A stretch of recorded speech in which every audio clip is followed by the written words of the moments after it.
And thank you very much for that, Luke. And we've just come from the International Students Officer Debate. I'm Josie Le Vay, and I'm here in a studio with a group of student pundits giving their opinion on the debates that they've just heard.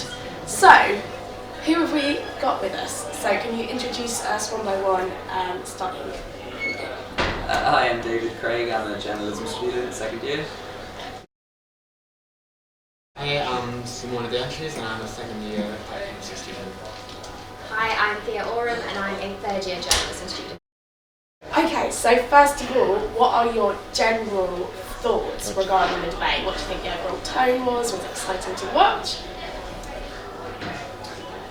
Well, I like to see some candidates kind of actively engaging in each other, because I think in some of the debates it was kind of all of the answers were quite segmented and there wasn't a lot of overlap, but there was definitely a bit of confrontation, which is good to see. I think Rex, or Roxanne Rex, definitely brought up a lot of good points, particularly regarding Abhinav's Brexit idea. I'm always very sceptical when I see a Brexit idea on a student union officer manifesto, because I understand as much as it is a very emotive and passionate issue, I really don't think it's a realistic goal to put on a student union officer manifesto, so I'm glad that was brought up.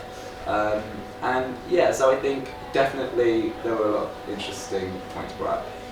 I definitely agree. I think, Brexit is obviously a huge worry for them and international students, but I do agree that, what can a student officer, international officer do?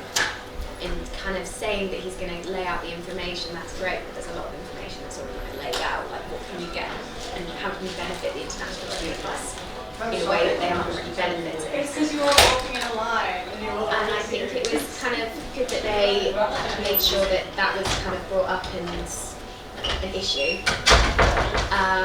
But I think, there was a bit of confrontation and it was quite heated, I thought, watching it. And it was very good. I think it was, like you said, it was nice to see students not, them actually engaging. They were really passionate about what they were talking about, and it's not just, this is my policy, go on.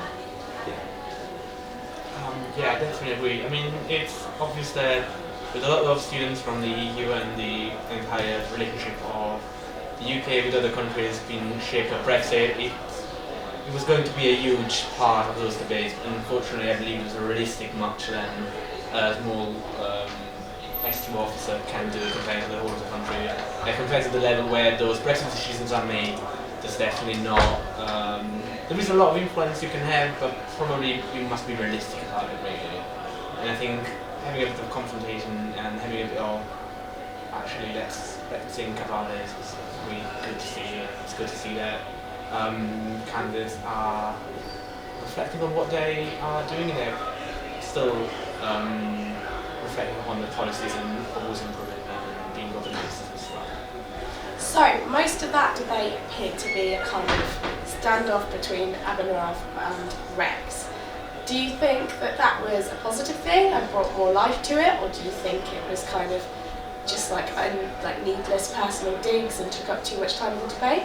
I don't think it was needless personal digs. It was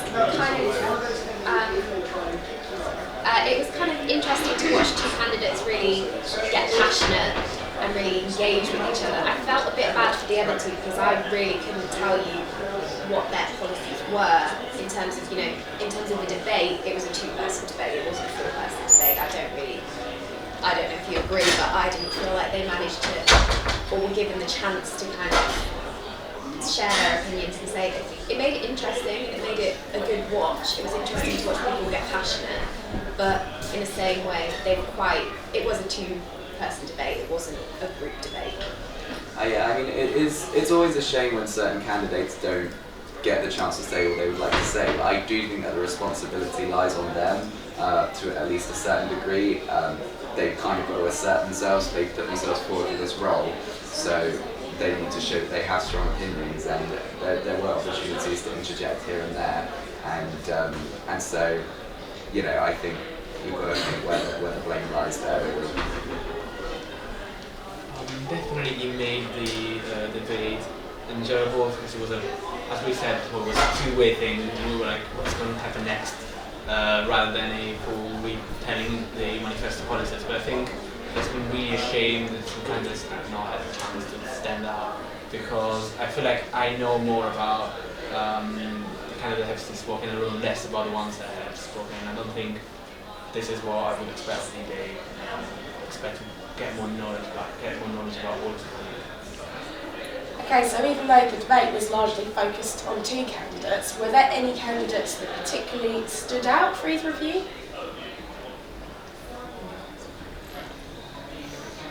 I think the standout for me probably was Rex. I liked her idea of, because I was a little bit sceptical going into this debate because I'd seen her poster and there wasn't really any policy on there, and her manifesto was kind of the same, so I wasn't sure how she was going to perform in this debate.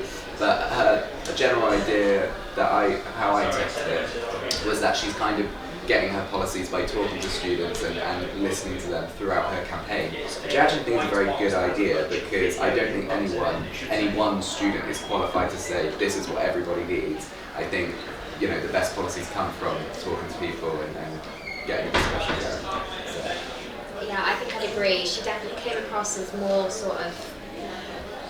She came across as less hostile in terms of when she was challenged, she kind of held herself, which I thought was quite good, whereas he kind of got a little bit more aggy.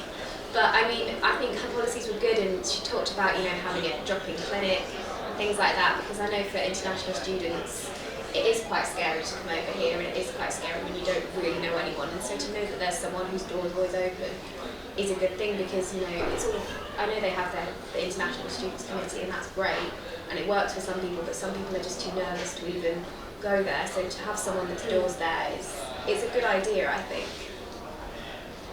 Yeah, I definitely agree. I would say probably Rex showed a more down to earth, more realistic in some areas, but also feel like if we are realistic now, then when we are faced with actual limits of what you can do, you probably would want to hammer a little bit more high and a little more idealistic probably. So I think they both have a very different idea of what they would want to, but it's up to us to decide actually what we prefer. Okay, so on the topic of International Students Committee, Abhinav is of course the chair, and our current International Students Officer used to be the chair as well, I believe. So do you feel like there's kind of like an obvious trend of what's going to happen, and do you feel like international students who are like part of the committee or aware of the committee will be overly inclined to vote for Abhinav because of that reason? Yeah, you get it. I'm not sure. I think it's kind of the same with any candidate. If they're popular within a society that's got a huge number, they've got a huge number of people to support them. I suppose it's different in terms of international student reps because they're more focused on just the international students, obviously. I'm not sure if it'll follow the same trend, but it was quite interesting. And he was the chair and he's obviously very passionate, but I think Rex pointed out some possible flaws in it. And it's sort of, I'm not sure what way it's going to go, but it was very interesting to watch. Okay. I feel like there is an advantage in the sense that representing international students is one of the aims of the International Students Committee at a different level than the officers, but I think you have a huge experience, you're really involved a lot in the field, so I can see why, if there is a trend, there can be a trend, but I also believe that you can show really yourself in your policies. Yeah, well, it's a similar thing in the presidential candidates. Obviously, the last few presidents have been chairs of Sheffield Labour Students. Last international candidate was chair of the International Committee. So, yeah, I guess there is a natural progression, but at the same time, I don't think people should feel obliged, because experience isn't everything, and people may have unconventional experience which applies in different ways, but is just as valid. So. Okay, so thank you very much for all of your comments on our International Student Officer debate. We're going to hand over now to our final debate for President, and after that we will of course have another group of student pundits giving their opinion. So back to Luke.